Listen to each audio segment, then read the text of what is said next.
Dans ce texte, il est question de la nature de la renonciation dans le yoga intégral. Sri Aurobindo décrit 3 obstacles à la renonciation, l'attachement et le désir dans les sens et le cœur, la volonté propre dans la pensée et l'action, et l'égoïsme dans la conscience. Il souligne également qu'il faut se libérer à la fois de l'attachement à l'inaction et de l'attachement aux formes de vertu. La vraie liberté de l'égoïsme est très différente de l'idée conventionnelle. Vivre dans le soi ne signifie pas s'immerger uniquement dans le soi impersonnel, mais aussi vivre à la fois dans l'individu et au-delà de lui. Cela implique de reconnaître les 3 états de conscience, agir à travers le corps individuel, expérimenter la même conscience à travers tous les êtres, et voir toute chose depuis une conscience universelle. Ce n'est pas une vision où les individus se soumettent à l'ensemble, mais plutôt une reconnaissance de l'interconnexion et de l'unité de tous les êtres. Lorsque l'on parle de conscience cosmique, il y a souvent une vision selon laquelle les individus humains sont comme une ruche au sein de cette conscience cosmique. Cela implique de subordonner leur individualité au cosmos ou à une conscience plus vaste, transformant ainsi l'humanité en un amas de cellules. Cependant, cette idée est une distorsion de la vérité spirituelle. Lorsque l'on expérimente vraiment le fait d'être le soi, on vit en tant que soi et dans le soi, tout en étant libre en tant qu'individu. Ainsi, lorsque 2 individus vivent en tant que soi et se rencontrent, il n'y a jamais de hiérarchie ni de soumission de la liberté individuelle pour accommoder l'autre. Il y a plutôt une harmonie spontanée, car chacun reconnaît l'autre en lui-même, sous une forme différente.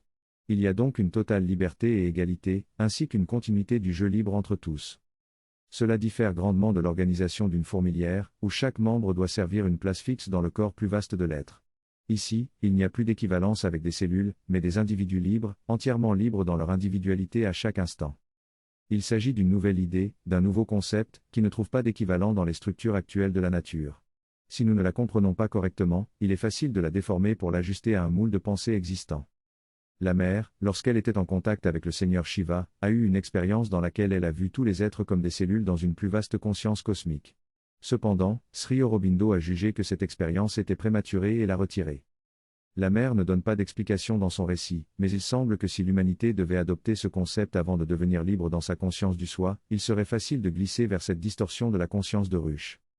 Il existe d'autres formes de vie sur d'autres planètes, plus développées, où la relation commun-auteur est basée sur une conscience de ruche, comme les fourmis ou les abeilles.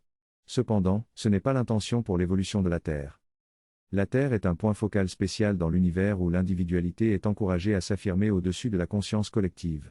Certes, il y aura une transition chaotique, car l'ego sera amplifié dans une première phase de développement, mais si la vérité spirituelle s'impose et que chaque individu retrouve son unicité dans le soi, alors cela sera la véritable réalisation de la liberté individuelle sur Terre. Cependant, cela est plus difficile pour une espèce déjà développée dans une conscience collective de groupe, car il sera difficile pour eux de développer et mettre en valeur l'individualité.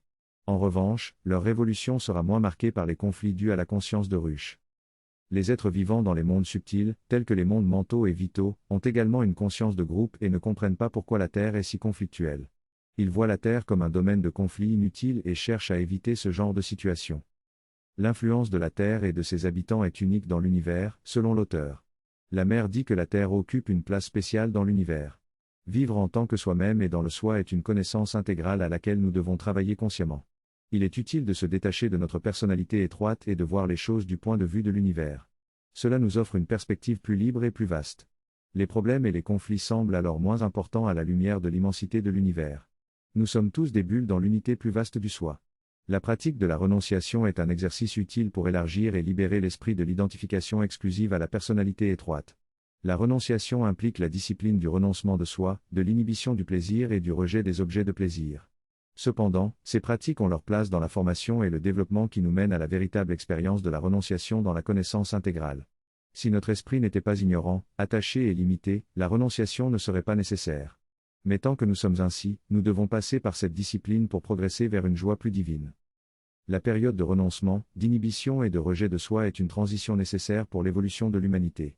Dans notre phase animale, ces pratiques n'étaient pas nécessaires car nous n'avions pas la capacité de nous libérer de nos attachements. Cependant, une fois que nous avons acquis une conscience de soi, la nature nous pousse instinctivement à restreindre nos désirs et à renoncer à nos attachements afin d'atteindre un certain degré de liberté et de maîtrise de soi. Cela nous permet de mieux comprendre le processus d'évolution et de goûter à des formes supérieures de joy, et de délice. Cependant, une fois que nous avons atteint cette liberté, ces mêmes pratiques deviennent des obstacles, nous empêchant de participer pleinement aux délices divins. Nous devons alors aller au-delà du renoncement de soi et du rejet pour entrer dans une véritable renonciation et participer librement au jeu divin. Cette période de renoncement, d'inhibition et de rejet est une transition nécessaire pour ceux qui ressentent et comprennent l'urgence et la nécessité de devenir libres et de dépasser notre condition animale afin de devenir véritablement nous-mêmes. En fin de compte, notre cœur ignoramment attaché nécessite une discipline de renoncement de soi, mais il est important de comprendre que l'ignorance a plusieurs niveaux de sens, allant de notre manque de connaissance à notre sentiment de division et de séparation.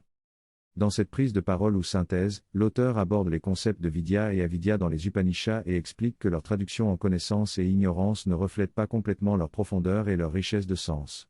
Il explique que vidya représente la connaissance de l'unité et de la conscience divine, tandis qu'avidya est la connaissance de la division et conduit à l'ignorance et à la perte de conscience. L'auteur souligne que ces concepts peuvent être compris à plusieurs niveaux et facettes. Il explore également l'idée que l'attachement ignorant du cœur empêche la réalisation de la liberté et de la joie de l'unité de conscience.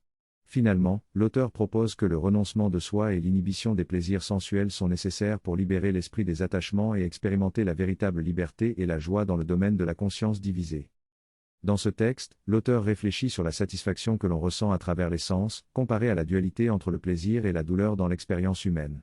L'utilisation des symboles védiques de boue et de miel évoque des vérités plus profondes. La boue représente la substance matérielle qui cache, distord et obscurcit, tandis que le miel symbolise la douceur de la délectation divine présente en toute chose. Le processus d'extraction du soma, nectar divin, de l'expérience de vie, émergeant de la matière inconsciente, implique la filtration et la purification du jus pour enlever les impuretés et la caractéristique matérielle. En offrant ce nectar à la divinité, il perd sa matérialité pour révéler sa divinité et apporte lumière, force et transformation à l'expérience humaine.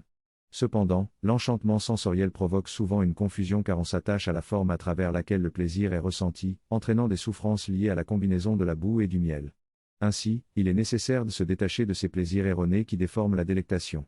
Cela implique d'inhiber la recherche du plaisir à travers les sens, de rejeter les objets de plaisir et de comprendre que le délice n'est pas limité à un objet en particulier. Les ascètes cherchent à éviter ces plaisirs en se retirant de la société et en prenant des mesures pour éviter les tentations. Cependant, il est inévitable que la nature humaine s'exprime parfois, comme lors d'occasions spéciales où une nourriture plus délicieuse est préparée. Dans ces moments, le plaisir sensuel est accepté car il célèbre l'événement spécial qui a motivé la retraite et incite au bonheur. L'auteur mentionne également une rencontre avec une nonne qui, bien qu'ayant choisi une vie monastique et une alimentation végétarienne, consommait de la viande lors de voyages hors du monastère. Cela illustre comment même ceux qui cherchent à éviter le plaisir peuvent être influencés par les circonstances. Dans ce texte, l'auteur parle de la pratique de la privation et de la renonciation des plaisirs dans les monastères.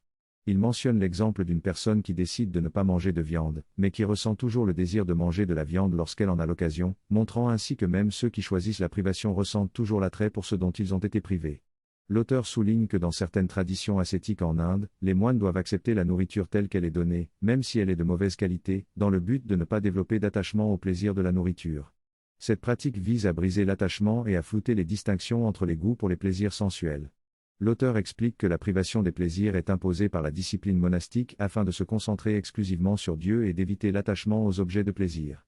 Il soutient que si l'esprit de l'homme n'était pas ignorant, attaché, limité et trompé par les formes matérielles, la renonciation ne serait pas nécessaire.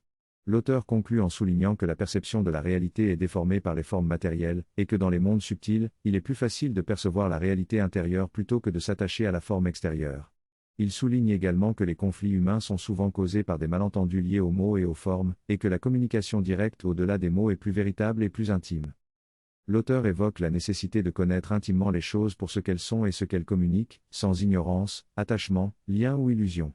Il souligne que si ces éléments étaient absents, aucun renoncement ne serait nécessaire et l'âme pourrait voyager sur le chemin du bonheur. Cependant, il admet que le chemin du bonheur n'est pas praticable actuellement et que nous devons donc emprunter le chemin du combat de soi, de l'inhibition et du rejet, qui peut être douloureux.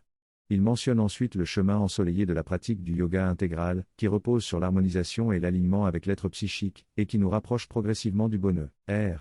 L'auteur explique que l'être psychique, bien qu'il soit limité, ne souffre pas de la même façon que la personnalité humaine souffre de l'ignorance, de l'attachement et des liens. L'être psychique souffre lorsque la nature superficielle l'empêche d'exprimer sa véritable relation avec le divin. Pour développer pleinement son potentiel divin, il a besoin d'un esprit ouvert à l'intuition, d'un cœur ouvert à la puissance divine et de sens raffinés. L'auteur propose ensuite 3 instruments pour perfectionner son potentiel divin, le développement de l'intuition, l'ouverture du cœur à la force et à l'énergie divine, et l'affinement des sens. Bien que le chemin du bonheur complet ne soit pas praticable à l'heure actuelle, l'influence de l'être psychique nous rapproche de cette possibilité.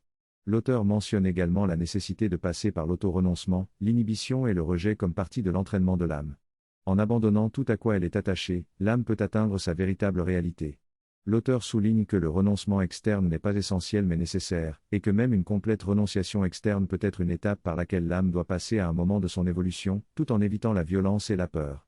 En résumé, l'auteur propose un cadre de pratique qui inclut à la fois l'alignement avec l'être psychique et l'abandon des attachements externes. L'auteur affirme que la renonciation complète à l'extérieur est une étape que l'âme doit franchir à un certain moment de son évolution. Cela peut se produire dans une seule vie ou à travers plusieurs vies de préparation. Cette renonciation est nécessaire pour se libérer des attaches matérielles et se rapprocher du divin. L'auteur souligne que cette pratique d'ascétisme et de renoncement a été importante dans le développement humain au cours des derniers millénaires. Il mentionne également que les bénéfices de cette renonciation peuvent rester avec nous sous une forme cachée et qu'il peut être utile de récupérer ces avantages à travers une courte période de renonciation. L'auteur donne quelques exemples de personnes qui ont traversé cette phase de renonciation avant de rencontrer des maîtres spirituels tels que Sri Aurobindo et la mère. Il explique que bien que ces personnes aient déjà atteint un certain niveau de développement spirituel, elles ont dû recommencer à partir d'un nouveau point de départ pour se concentrer sur leur être psychique. En résumé, l'auteur souligne l'importance de la renonciation à l'extérieur comme un moyen de se libérer des attachements matériels et de progresser sur le chemin spirituel. Cet extrait décrit l'expérience de Sri Aurobindo, qui a subitement décidé de mettre fin à ses désirs et passions. Il s'est retiré dans sa chambre et a passé toute la nuit en intense concentration, sondant les racines de ses désirs pour les arracher. Il a finalement réussi à se libérer de cette compulsion, mais cela a entraîné une diarrhée sévère, qui a duré 1 an. Cependant, malgré les réactions physiques qui peuvent être douloureuses, cette expérience de libération vaut le coup, car une fois les désirs arrachés de leurs racines, ils ne s'accrochent plus aussi facilement à notre nature. Parfois, cette libération peut être un processus plus graduel, mais dans tous les cas, il est possible de se détacher des désirs et de l'ego pour atteindre un état de complète renonciation externe. Cette étape est considérée comme une nécessité dans le cheminement de l'âme vers le progrès spirituel. Il est possible que cette libération ait déjà été accomplie dans une vie antérieure, comme en témoignent certains enfants qui semblent avoir un sens inné de détachement. Ces enfants sont capables de donner sans attachement et de se libérer complètement des objets matériels. Cette libération est un processus qui peut être atteint dans cette vie ou peut être déjà acquis dans une vie antérieure. Certaines personnes n'ont aucune attache personnelle envers leur possession. Peu importe s'ils possèdent une montre très chère, s'ils trouvent quelqu'un qui l'apprécie, ils la donneront sans aucun sentiment particulier. Cela est inhabituel car parfois, même si cela fait partie d'une vie antérieure où le travail a été accompli, lorsqu'on entre dans une nouvelle forme, un nouveau corps et un environnement peu favorable, on peut se laisser entraîner dans l'attachement. Même si l'être intérieur est libre, la nature extérieure peut devenir quelque chose qui cache plutôt que de révéler la liberté intérieure. Cependant, il arrive parfois, tard dans la vie, que l'être intérieur s'affirme, brise les moules et devient une personne libre et détachée, capable de simplement avancer. On se demande alors ce qui s'est passé, quel a été le moment de transition. Un exemple de ce phénomène est la vie de Prabhupada, le fondateur de l'ISKCON. Il menait une vie de chef de famille, mais il y avait sûrement déjà des signes de détachement. Puis, un jour, il a tout abandonné et est parti en mission pour fonder une institution qui est devenue massive et mondialement connue. On ne peut construire de telles institutions sans une grande puissance qui travaille à travers nous et qui soutient nos efforts. Ce processus de passage par des phases d'expérience pour épuiser certains attachements et se libérer totalement peut être observé dans certains exemples de sadhak dans l'ashram. Certains aspiraient profondément à venir dans l'ashram, mais Sri Aurobindo écrivait dans leur correspondance qu'ils n'étaient pas encore prêts. Puis, après quelques années, il leur disait qu'ils étaient prêts. Pendant ce temps, ils vivaient leur vie normale, parfois avec une famille ou mariés, parfois non. Il se passait évidemment quelque chose à travers lequel ils épuisaient certains de leurs attachements. Lorsqu'ils sentaient qu'ils étaient prêts à se concentrer exclusivement sur leur aspiration spirituelle, Sri Aurobindo leur disait oui et ils étaient autorisés à venir. À cette époque, les règles étaient beaucoup plus strictes. Ils devaient couper tous les liens avec leur famille en venant. Bien sûr, maintenant les circonstances sont différentes et ce n'est plus le cas, mais à cette époque, il était interdit d'échanger des lettres et même de se faire des cadeaux. L'accent était mis exclusivement sur le divin. Ainsi, nous pouvons voir qu'il peut y avoir une préparation dans une vie antérieure, suivie d'une rapide période d'expérience d'attachement, puis d'un détachement total et d'une renonciation externe complète. Après cela, tout nous est rendu. Toute notre vie nous est donnée, ainsi que toutes nos responsabilités, mais elles ne nous appartiennent plus. C'est le divin qui nous les donne. Il y a un aphorisme dans les écrits de Sri Aurobindo qui dit à peu près ceci: « Mon amoureux, le divin m'a tout pris, puis il me l'a rendu.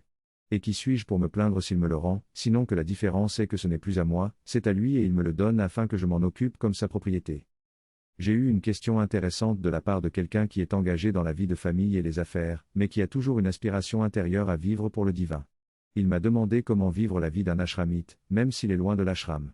Je lui ai répondu de considérer tout ce qui lui est donné dans sa vie comme appartenant à la mère. Les affaires lui appartiennent à elle et il les gère pour elle. Sa femme et ses enfants lui appartiennent mais ils lui ont également été donnés par la mère et il en prend soin pour elle. Chaque relation et chaque objet qui lui parviennent lui appartiennent mais sont également des biens confiés par la mère pour être utilisés dans sa vie. Il doit trouver sa voie pour agir selon la justesse de la mère. S'il commet une erreur, il peut la corriger. S'il ne sait pas quoi faire, il peut lui demander. À chaque instant, il traite tout ce qui lui est donné comme appartenant à la mère. Si on pousse cela à l'extrême, même l'esprit qui lui est donné lui appartient mais est destiné à son travail à elle. Même l'énergie de vie qu'il habite lui appartient mais est destinée à son travail à elle. Même ce corps lui appartient mais est destiné à son travail à elle. Ainsi, cette personne peut se demander ce qu'elle doit faire avec cet esprit, cette vie, ce corps qui ne lui appartiennent pas mais qui appartiennent à la mère et les utiliser au mieux pour le service de la mère et le développement de son œuvre sur terre. La renonciation externe est une étape nécessaire dans le parcours de l'âme, mais elle n'est pas essentielle. C'est une étape à travers laquelle nous devons tous passer à un moment donné de notre progression spirituelle. Cependant, une fois que nous avons fait cette première renonciation, nous pouvons également faire une renonciation interne complète. Cette renonciation interne est essentielle pour notre croissance spirituelle car elle nous permet de développer une expérience personnelle et familière de renoncement. La renonciation externe est souvent nécessaire lorsque nous avons des attachements forts à la possession, au désir et à l'affirmation de notre ego. Dans l'ashram, cela se manifeste par des règles strictes telles que l'interdiction de fumer, de boire, d'avoir des relations sexuelles et de parler de politique. Ces règles sont indispensables pour maintenir l'harmonie dans l'ashram, mais elles peuvent être assouplies pour certaines personnes qui ne sont pas encore prêtes à mener une vie spirituelle exclusive. Il est important de comprendre que la vraie liberté ne vient pas de la violence envers soi-même ou de la répression de nos désirs, mais de la prise de conscience de leur futilité et de notre capacité à les abandonner volontairement. Ces passages difficiles peuvent nous aider à grandir et à nous libérer de nos attachements. Cependant, il est essentiel de toujours aborder ces renonciations sans violence envers soi-même et sans crainte, car cela offense le divin en nous. Dans le cheminement de la pratique du yoga intégral, il y a des périodes où l'individu lutte contre les désirs de son corps. Ces luttes peuvent être si intenses qu'il peut se retrouver à courir dans la forêt en criant de douleur. Cela a duré quelques années, pendant lesquelles cela peut sembler insupportable et mener à la folie. Mais il a survécu, a vaincu et a trouvé la liberté.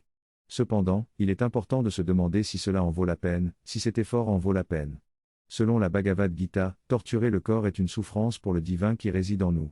Ainsi, dans l'approche du yoga intégral, on évite la torture de soi-même. On ne se livre pas à des violences volontaires qui visent à réprimer plutôt qu'à transformer. Au contraire, on traite en douceur et avec tendresse la partie de nous qui s'oppose ou résiste. Parfois, il peut être nécessaire d'agir de manière plus énergique ou décisive, mais sans violence qui engourdit et déforme. La psychisation, une étape souvent soulignée par Sri Aurobindo, est cruciale car elle permet de purifier l'esprit, la vie et le corps avant de s'ouvrir à des expériences spirituelles plus profondes. Sans cette purification préalable, les développements spirituels peuvent entraîner des distorsions et des réactions plus fortes à l'avenir. Cependant, si dès le début de notre voyage nous sommes capables d'inviter cette présence intérieure plus profonde, alors toutes ces luttes intenses et violentes ne sont plus nécessaires. Bien sûr, il y aura toujours des moments difficiles lors de la rupture finale de l'ego, mais cette lutte est guidée par le divin et notre être intérieur éveillé le comprend et l'accepte. Ainsi, le passage peut se faire en douceur, rapidement et avec le moins de perturbations ou de difficultés possibles. En fin de compte, la renonciation ou le renoncement de soi est toujours un instrument, et il vient un moment où il n'est plus nécessaire de rejeter les objets extérieurs car l'âme ne se laisse plus piéger par eux. L'âme prend plaisir au divin qui s'exprime à travers les choses, et l'inhibition du plaisir devient inutile lorsqu'on possède la joie du divin en toutes choses, sans avoir besoin de les posséder physiquement. Le renoncement de soi perd son champ d'action lorsque l'âme ne réclame rien d'autre que d'obéir consciemment à la volonté du Suprême dans toutes les choses. C'est alors que nous sommes libérés de la loi et que nous accédons à la liberté de l'esprit. À ce stade, on peut dire que la morale, l'éthique, les lois et les règles deviennent toutes sans importance. Cependant, avant d'atteindre ce stade, il est nécessaire de passer par une phase où ces règles et références sont utiles. Il est important de ne pas se tromper en pensant qu'on n'a plus besoin de règles ou de morale. Il faut reconnaître que l'apprentissage de l'éthique et de la morale est essentiel dans le processus d'apprivoisement de nos tendances animales. Dans cette mesure, le renoncement de soi, l'inhibition et le rejet sont des outils précieux. Mais au fur et à mesure de notre évolution vers une jouissance du divin plutôt que des objets, vers la recherche de la joie divine plutôt que du plaisir, et vers une obéissance consciente à la volonté du Suprême, les lois et les références construites disparaissent automatiquement et s'estompent. Le parfum de la fleur est pour moi le divin plaisir, qui exprime sous forme de parfum la forme et la beauté de la fleur, c'est le divin souriant dans le domaine de la forme à travers cette substance. La fleur en elle-même est l'un des innombrables véhicules à travers lesquels le divin se révèle et joue à cache-cache avec moi. Je suis seulement son serviteur, son outil dans le jeu qui est son jeu. J'ai récemment eu une très belle expérience en rencontrant un saint à Nagpur. Cet homme, humble malgré sa richesse, a partagé son parcours spirituel avec moi. Il a raconté comment son père avait prié pour avoir un enfant qui aimerait Dieu et vivrait pour lui seul. Après plusieurs années de prière et de méditation, l'enfant est né et dès son plus jeune âge, il ressentait un profond désir de rencontrer le Seigneur. Après avoir suivi une série d'instructions, il a finalement atteint un état de renoncement intérieur tout en vivant dans le monde. C'est alors qu'il a eu une expérience spirituelle où il a vu le fondateur de la tradition sikh dans une forme éclatante de lumière. Il a réalisé que cette forme était seulement pour qu'il puisse le reconnaître, puis le gourou a révélé sa véritable forme, se dissolvant en une lumière intense qui lui a permis d'expérimenter le divin tel qu'il est. Depuis lors, il se sent complètement immergé et perdu en Dieu. Il a dit qu'il n'était plus là, il n'y a que la présence divine. Ce récit est très beau et profondément émouvant. Il est inspirant et mérite d'être partagé ici. La partie que nous venons de lire parle du rejet de l'objet. Lorsque l'objet ne peut plus nous piéger, le besoin de le rejeter disparaît. En effet, ce que l'âme apprécie n'est pas l'objet en soi, mais le divin qui l'exprime. Ainsi, nous pouvons jouir du divin exprimé en toute chose, sans avoir besoin de posséder personnellement l'objet lui-même. Le renoncement de soi n'a plus lieu d'être lorsque l'âme ne revendique rien mais obéit consciemment à la volonté du soi en tous les êtres. C'est alors que nous sommes libérés de la loi et plongés dans la liberté de l'esprit. Ces trois expériences différentes se fondent en une seule expérience, mais chacune d'entre elles peut être développée consciemment par certaines pratiques de concentration et dans la vie quotidienne. Nous pourrons en discuter la prochaine fois. En attendant, peut-être pourrions-nous prendre des questions ou des commentaires, ou simplement nous arrêter sur cette belle expérience et cette belle vision.